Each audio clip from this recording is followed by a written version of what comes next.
Hello guys, welcome to the Edumission channel. मैं ज्योतिका महेंद्रू आप लोगों को हिस्ट्री का chapter nationalism in India start कर रहे हैं। इस चैप्टर से बोर्ड के अंदर आपको डेफिनेटली 5 मार्क्स का क्वेश्चन आएगा ही आएगा। अगर आप चाहते हैं अपनी मम्मी से जूते नहीं खाने इस चैप्टर को छोड़कर, तो आप ये वाला चैप्टर पूरा बहुत अच्छे से समझिएगा। फास्ट फॉरवर्ड में कुछ भी मत करना। 2 पार्ट्स आएंगे इसके और बहुत अच्छे से क्लियरली समझना chapter nationalism in India.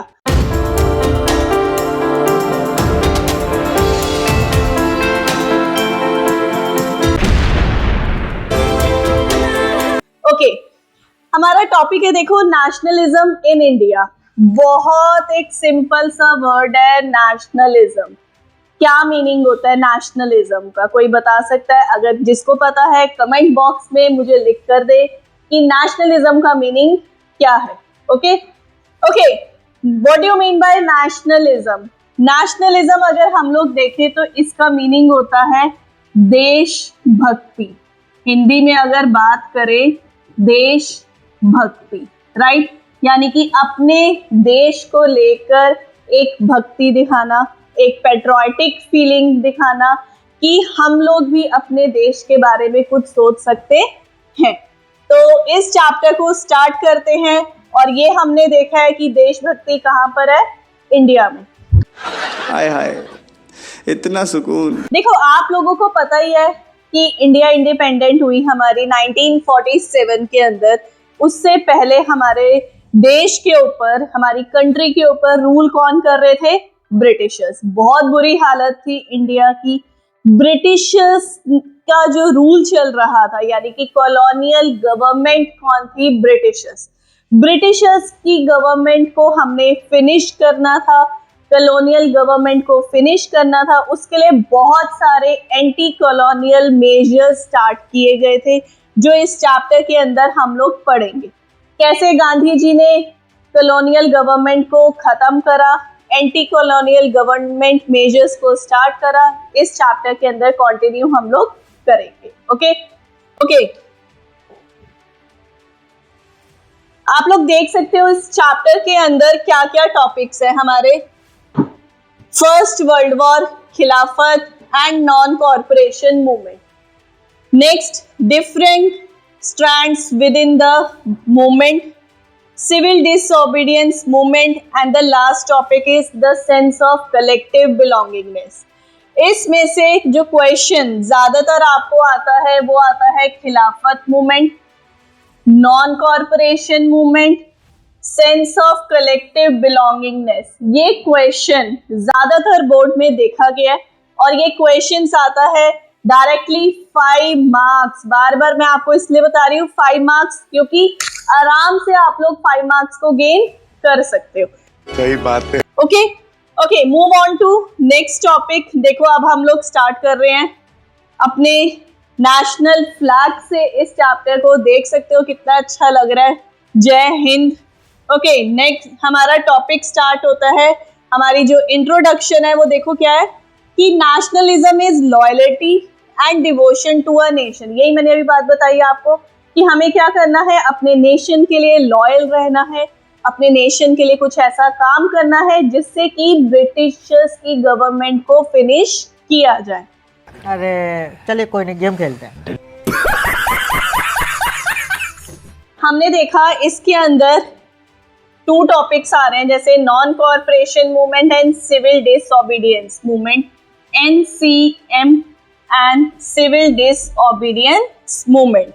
Okay, we will learn that how different social groups participated in the movement. ये भी हम लोग इस चैप्टर के अंदर पढ़ेंगे। सोशल ग्रुप्स में जैसे कि पीजेंट्स, वर्कर्स, मिडिल क्लास, इन सब का क्या रोल रहा है हमारे इन मूवमेंट्स के अंदर, ये भी हम लोग चीज समझेंगे। उसके बाद नेक्स्ट हमारा जो आता है, सबसे पहले जो टॉपिक आएगा हमारा कि फर्स्ट वर्ल्ड वॉर के अंदर क्या हुआ। आई थिंक आप लोगों को कुछ नॉलेज तो जरूर होगी कि फर्स्ट वर्ल्ड वॉर में क्या हुआ। फर्स्ट वर्ल्ड वॉर, वॉर से ही क्लियर हो रहा है कि हाँ तबाही मच चुकी होगी सारी जगह पर, इवन हर कंट्री पर इसका इम्पैक्ट पड़ा था। ये नहीं कि जो लड़ाई कर रहे थे सिर्फ उन्हीं के ऊपर इम्पैक्ट आया, नहीं, पूरे वर्ल्ड के ऊपर इसका इम्पैक्ट था। World war broke out in 1914। कब स्टार्ट हुई? 1914। उस समय India was under British rule. देखो 1914 के अंदर वर्ल्ड वॉर जब स्टार्ट हुई, उसका इम्पैक्ट पूरे वर्ल्ड के ऊपर आया। इंडिया के ऊपर क्या इम्पैक्ट आया कि increase in defence expenditure led to increase in taxes in India. Expenditure, defence, जो हथियार यूज किए जा रहे थे वर्ल्ड वॉर के अंदर, वो बहुत कॉस्टली होते जा रहे थे। अब उसका रिजल्ट क्या आया? ब्रिटिशर्स अपना बदला कहाँ पे निकालेंगे? इंडिया पर निकालेंगे। कैसे निकालेंगे? यानी 3 गुना लगान देगा। टैक्सेस को इंक्रीज कर इंक्रीज किया टैक्सेस। फिर इनकम टैक्स वाज इंट्रोड्यूस्ड। अब मनी तो उनको चाहिए ना, तो वो मनी कैसे करेंगे? इनकम टैक्स इंट्रोड्यूस्ड किया। कस्टम ड्यूटीज, हर चीज के ऊपर टैक्स लगाया, जो इंपोर्ट होगा, जो एक्सपोर्ट होगा, हर चीज के ऊपर टैक्स। इवन देखो इंडिया के अंदर सिर्फ टैक्सेस की बात नहीं थी, हर चीज के प्राइस क्या हो रहे थे? बढ़ रहे थे। प्राइजेस बढ़ रहे हैं। अब उस समय कंडीशन वैसे ही वर्कर्स की, पीजेंट्स की इतनी खराब, प्राइसेस इंक्रीज होंगे, उनकी डिमांड के ऊपर इफेक्ट आएगा। डिमांड के ऊपर इफेक्ट आएगा। ऑलरेडी वहां पर ड्रॉट वाली प्रॉब्लम्स भी चलती थी। ड्रॉट होगा तो ऑटोमेटिकली प्राइसेस क्या हो जाएंगे? इंक्रीज। क्लियर? समझ आया क्या था फर्स्ट वर्ल्ड वॉर के अंदर क्या इम्पैक्ट आया था इंडिया के ऊपर? ये हमारा फर्स्ट वर्ल्ड वॉर के अंदर यही चीज अभी मैंने आपको बताई कि प्राइजेस इंक्रीज हुए। प्राइजेस इंक्रीज होंगे तो ऑटोमेटिकली जो क्रॉप्स हैं उनके ऊपर भी इफेक्ट आएगा, कॉमन पीपल के ऊपर इम्पैक्ट आएगा। लोगों का गुजारा क्या हो रहा था? बहुत ही मुश्किल से। That means people hope that hardship would and after the war was over, but did not happen. That means कि उस समय उनको लगा वॉर खत्म हो जाएगी तो हमें सॉल्यूशन मिल जाएगा, लेकिन सॉल्यूशन नहीं मिला। ब्रिटिशर्स इंडिया से नहीं गए, उल्टा और उन्होंने उनके ऊपर टैक्सेस इंपोज करने स्टार्ट कर दिए। क्लियर? ओके, देखो आप लोग पिक्चर में देख सकते हो वर्ल्ड वॉर के कब हुई? 1914 से 1918। क्रॉप्स फेलियर हुई। ये हमारे उस समय के कुछ ऑफिशियल्स थे, उनकी पिक है। तो फर्स्ट वर्ल्ड वॉर के बाद इंडिया की कंडीशन बहुत खराब हो चुकी थी। गांधी जी ने सोचा कि हम लोग अपने इंडिया की कंडीशन को कैसे इंप्रूव करें, तो उन्होंने क्या स्टार्ट करा? क्या आइडिया आया? Satyagraha. What do you mean by satyagraha? इस वर्ड के अंदर ही क्लियर हो रहा है इस वर्ड का मीनिंग। जिसको आइडिया है सत्याग्रह का मीनिंग क्या है, वो कमेंट बॉक्स के अंदर जल्दी से लिख कर दें कि क्या समझ में आया आपको सत्याग्रह का मीनिंग। ओके, देखो satyagraha is an idea by which a fight for true cause और against injustice is fought without any violence. यानी कि हमें सच के राह पर चलना है, हमें सच का साथ देना है, यानी कि ट्रुथ, हमें ट्रुथ के अकॉर्डिंग चलना है, बट विदाउट एनी वायलेंस, लड़ाई झगड़ा नहीं करना। वायलेंस मीन्स लड़ाई झगड़ा नहीं करना। तो महात्मा गांधी कब आए थे इंडिया के अंदर? 1915 के अंदर। He introduced this concept his stay in South Africa। वहां पर भी इन्होंने यही सोचा कि मैं कैसे इंडिया को इंडिपेंडेंस दिलवाऊंगा विदाउट एनी वायलेंस। इसीलिए उन्होंने क्या स्टार्ट करा? सत्याग्रह। कब स्टार्ट करा था? सबसे पहले देखो कहां पर करा था? चंपारण में करा। ये जो ईयर है ये चेंज हो चुका है, इसका ईयर है 1917। आपकी न्यू एनसीईआरटी बुक के अंदर इसका ईयर मिलेगा आपको 1917। अहमदाबाद में भी उन्होंने स्टार्ट करा था मिल्स के लिए 1918 के अंदर। ये क्वेश्चन जो है मोस्ट इंपॉर्टेंट है ईयर वाला, कि 1917 में कहाँ पे करा, 1918 में कहाँ पे करा। और ये क्वेश्चन आपका किस में आता है, खासकर मैप में। मैप के क्वेश्चन में ये आपको मिलेगा, और ये कितने मार्क्स का मिलेगा, 2 मार्क्स का मिलेगा, राइट। ये क्वेश्चन कितने मार्क्स का आता है, 2 मार्क्स का। Clear, okay. इसके बाद अगर आप देखो, ये सत्याग्रह हुआ, सेम वही महात्मा गांधी की एक पिक है, बहुत अच्छी पिक है। इसके अंदर डिस्कशन चल रही है, satyagraha does not depend on outside help, it derives all its strength from within. हमें बाहर वालों की हेल्प नहीं चाहिए, अपने अंदर एक फीलिंग लानी है कि कैसे हम ब्रिटिशर्स को हरा सकते हैं। हमारे में इतना दम है कि हम लोग उनको यहां से भगा सकते हैं। बात तो सही है। मोस्ट इम्पॉर्टेंट नेक्स्ट है हमारा एक टॉपिक, जिसका नेम है रॉलेट एक्ट। एक्चुअली क्या प्रॉब्लम थी, देखो महात्मा गांधी आए, ओके, उन्होंने देखा कि जो ब्रिटिशर्स हैं वो क्या कर रहे हैं, इंडियन पॉलिटिकल लीडर्स को, किसको, इंडियन पॉलिटिकल लीडर्स को अरेस्ट कर रहे हैं, डिटेन कर रहे हैं विदाउट एनी परमिशन।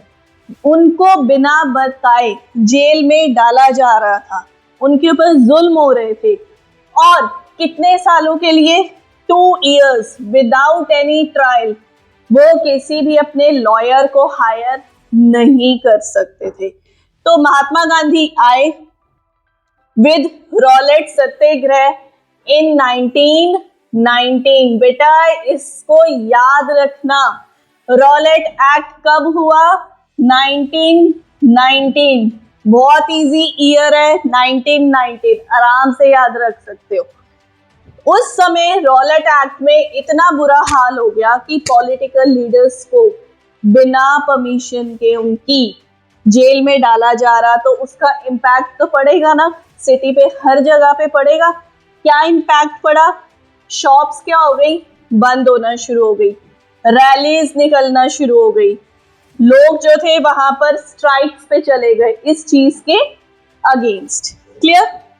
और इसके बाद क्या हुआ, रॉलेट एक्ट के अंदर ब्रिटिश गवर्नमेंट को गुस्सा आ गया। क्यों, रैलीज बंद हो गई, स्टार्ट हो गई, रैली स्टार्ट हुई, शॉप्स बंद हो गए। उस समय का कम्युनिकेशन जो डिपार्टमेंट था, यानी कि टेलीग्राफ जो था, वो भी हमारा क्या हो गया था, कुछ प्रॉब्लम क्रिएट हो गई टेलीग्राफ में भी। और टेलीग्राफ किसके अंडर आता था, ब्रिटिशर्स के अंडर। अब ब्रिटिशर्स को तो गुस्सा आएगा ही आएगा, टेलीग्राफ बंद हो रहा है जहां से उनका कम्युनिकेशन जाता था, यानी कि कम्युनिकेशन के ऊपर भी इम्पैक्ट पड़ गया।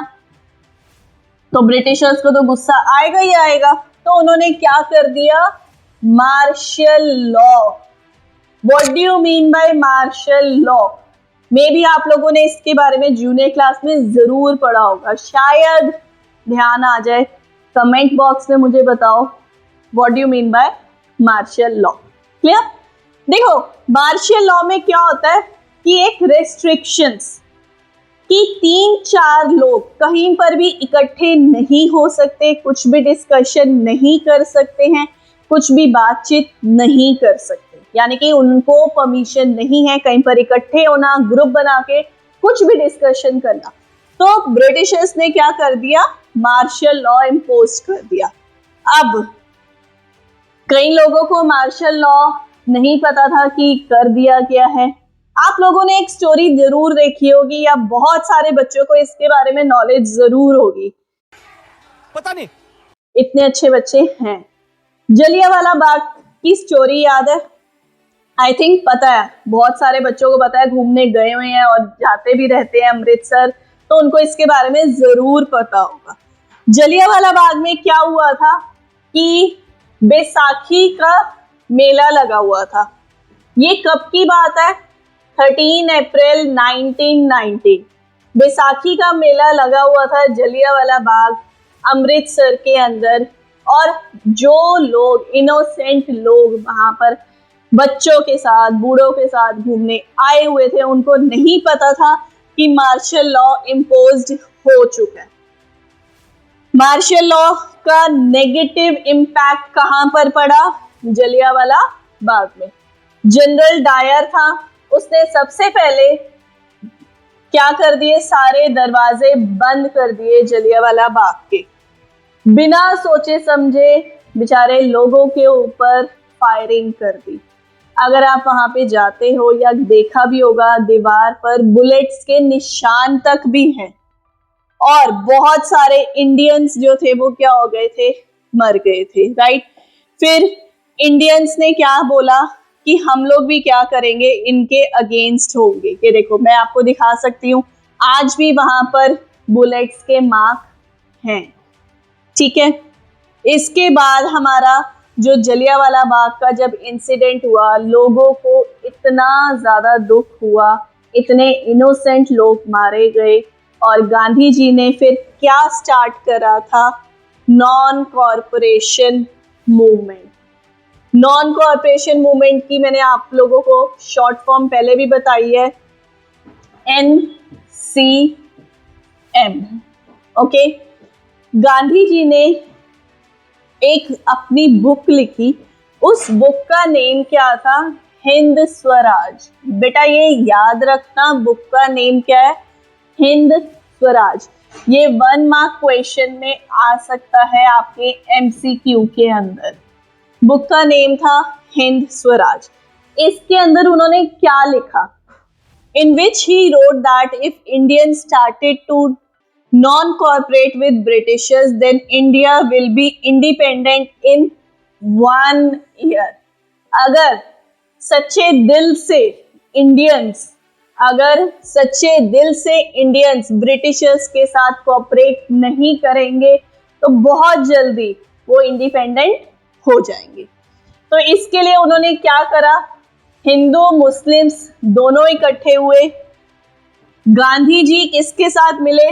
मोहम्मद अली और शौकत अली। और इस मूवमेंट को क्या नेम दिया गया था? नॉन कॉरपोरेशन खिलाफत मूवमेंट। बेटा अभी आगे मैं आप लोगों को बताऊंगी कि खिलाफत मूवमेंट में क्या आता है। ओके, अभी हमने देखा खिलाफत मूवमेंट, नॉन कॉरपोरेशन खिलाफत मूवमेंट किसने स्टार्ट करा था? महात्मा गांधी, मोहम्मद अली एंड शौकत अली। कब स्टार्ट हुआ? 1921 के अंदर। इन सब ने मिलकर नॉन कॉरपोरेशन मूवमेंट को स्टार्ट करा था। एक्चुअली उस समय प्रॉब्लम क्या थी? खलीफा की पावर थी, उसकी पावर को खत्म कर दिया गया था। तो इसी वजह से रिस्टोरेशन के लिए मोहम्मद अली और शौकत अली ने मिलकर महात्मा गांधी के साथ नॉन कॉरपोरेशन खिलाफत मूवमेंट स्टार्ट करा। इसे समटाइम्स अम्ब्रेला मूवमेंट भी कहते हैं। क्वेश्चन आ सकता है अम्ब्रेला मूवमेंट। अम्ब्रेला मूवमेंट इसलिए कि हिंदू मुस्लिम एक ही छत के नीचे आकर मिलकर क्या स्टार्ट कर रहे हैं? नॉन कॉरपोरेशन खिलाफत मूवमेंट। क्या था उनका मीनिंग? क्या क्यों कर रहे थे? क्या लाने के लिए? स्वराज। स्वराज का क्या मीनिंग है? Self rule. Self rule. Swaraj word आप बहुत बारी देखेंगे, इस चैप्टर के अंदर आया है। उसके लिए वो चाहते थे कि सेल्फ रूल हो, इंडिया के अंदर हम लोग इंडिपेंडेंट हो, अपना एक देश बनाएं जिसके अंदर ब्रिटिशर्स का कोई भी इन्वॉल्वमेंट ना हो। ओके, उसके बाद हमारा आता है, देखो मूवमेंट जब स्टार्ट हुआ नॉन कॉरपोरेशन मूवमेंट, बहुत सारे स्टूडेंट्स ने क्या करा? अपने गवर्नमेंट स्कूल्स जहाँ पे पढ़ते थे उसको छोड़ा, कुछ टाइम के लिए क्या ज्वाइन करने के लिए? Movement. Clear? Plus movement join करने के लिए बहुत सारे स्टूडेंट्स आए, हेडमास्टर्स और टीचर्स थे, उन्होंने भी रिजाइन कर दिया। लॉयर्स ने अपने लीगल प्रैक्टिसेस को छोड़ दिया।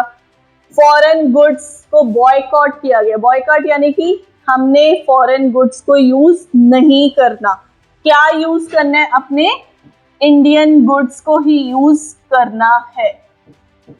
जो उस समय के डोमेस्टिक चीजें थी सिर्फ उन्हीं का ही यूज करना है। Plus foreign clothes were burnt in huge bonfires. Clear? बहुत जैसे जो फॉरेन गुड्स होते थे उनको जलाना शुरू कर दिया। आपने देखा कि क्या क्या इम्पैक्ट हुआ नॉन कॉर्पोरेशन मूवमेंट का, लेकिन अगर आप देख सकते हो कितने लोग अपनी जॉब्स को छोड़कर इस मूवमेंट का हिस्सा बनेंगे, बहुत मुश्किल था। इन्हीं वजहों से जो हमारा मूवमेंट था वो क्या हो गया? स्लो डाउन हो गया। अब देखो, उस समय मैंने आपको बताया ना, फॉरेन गुड्स को बॉयकॉट करने के लिए बोला गया, बॉयकॉट किए भी गए। डोमेस्टिक गुड्स को यूज करने के लिए बोला। डोमेस्टिक गुड्स में क्या आता था? कौन से कपड़े होते थे जो किससे बने होते थे? खादी से। शुरू में तो लोगों ने खादी क्लोथ्स को यूज करा, लेकिन खादी एक ऐसा मटेरियल होता है जो कि बहुत एक्सपेंसिव होता है, बहुत कॉस्टली होता है। फिर कितने टाइम तक इंडियन इंस्टीट्यूशंस का हेल्प होती, वो भी नहीं हो पा रही थी। कितने टाइम तक लॉयर्स अपनी जॉब्स छोड़ देते, कितने टाइम तक बच्चे अपनी पढ़ाई छोड़ देते, वापस उन्हें अपने उन्हीं काम के लिए जाना था। इसी वजह से ये मूवमेंट हमारा क्या था? स्लो डाउन हो गया। क्लियर? देखो, अब कंट्री साइड पर नॉन कॉर्पोरेशन मूवमेंट को लेकर ही रेबेलियन हुआ। रेबेलियन क्या हुआ, कहां पर हुआ, ये हम पढ़ेंगे इस टॉपिक के अंदर, जो हमारा स्टार्ट होता है rebellion in country side. Okay, peasants had to do begar and work at landlord's farm without any payment। क्या बोला जाता था peasants को? कि आप लोग काम करो, हम लोग क्या करेंगे? आपको पैसे नहीं देंगे। आपने एज ए क्या काम करना है? बेगार काम करना है। जस्ट लाइक बेगर टाइप, बेगार, कि जिसके अंदर आप लोग लैंडलॉर्ड्स के फार्म्स में काम करोगे, पैसे नहीं मिलेंगे। वो बेचारे कहते कि अगर हमें पैसे नहीं मिलेंगे तो हम लोगों का गुजारा कैसे होगा? तो क्या हुआ? एक पर्सन था बाबा रामचंद्र, उन्होंने क्या करा? ये एक तरह से इंडेंजर्ड लेबर थे। दैट मीन्स जो एक जगह से दूसरी जगह पर जाते रहते हैं और सेटलमेंट करते रहते हैं। उन्होंने मिलकर किसके साथ? जवाहरलाल नेहरू के साथ मिलकर एक सभा बनाई। उसका नाम था औध किसान सभा। ओके, उन्होंने बोला कि इस बेगार सिस्टम को खत्म किया जाए, अबॉलिश्ड किया जाए। इवन कई लोग थे जो इस आइडिया को पसंद भी कर रहे थे और इस आइडिया के अगेंस्ट भी थे। अब वो क्यों अगेंस्ट थे? आप लोगों को कुछ गेस लगाना है कि क्यों अगेंस्ट रहे होंगे, क्या था, क्या प्रॉब्लम थी। अब इसको हम लोग नेक्स्ट पार्ट के अंदर पढ़ेंगे और इसका आगे कंटिन्यू भी करेंगे। नेशनलिज्म इन इंडिया के 3 पार्ट्स आएंगे। आप लोग स्किप मत करना, आराम से तसल्ली से देखना, हर पार्ट को जरूर देखना, नहीं तो आपको चैप्टर समझ नहीं आएगा। ठीक है, हो जाएगा। और मोस्ट इम्पॉर्टेंट, लाइक करें, शेयर करें, सब्सक्राइब करें। आप सबको हिस्ट्री की कसम है कि आप चाहते हैं ना हिस्ट्री पार्ट में 20 में से 20 आए, तो आप लोगों ने सब्सक्राइब जरूर करना है। और एक और बहुत अच्छा ऑफर है एडुमिशन की तरफ से। डिस्क्रिप्शन के अंदर लिंक बटन है, आप उस लिंक पर जाएं, वहां पर आपको कुछ सरप्राइज मिलेगा। 3 डेज का ऑफर है, आप लोग देख सकते हो। उसके अंदर फ्री कॉस्ट ऑफ वीडियोस बहुत अच्छे से, सिर्फ मेरी सब्जेक्ट की नहीं, बहुत सारे सब्जेक्ट्स की हैं। आप लोग लाइक करें, शेयर करें, सब्सक्राइब करें।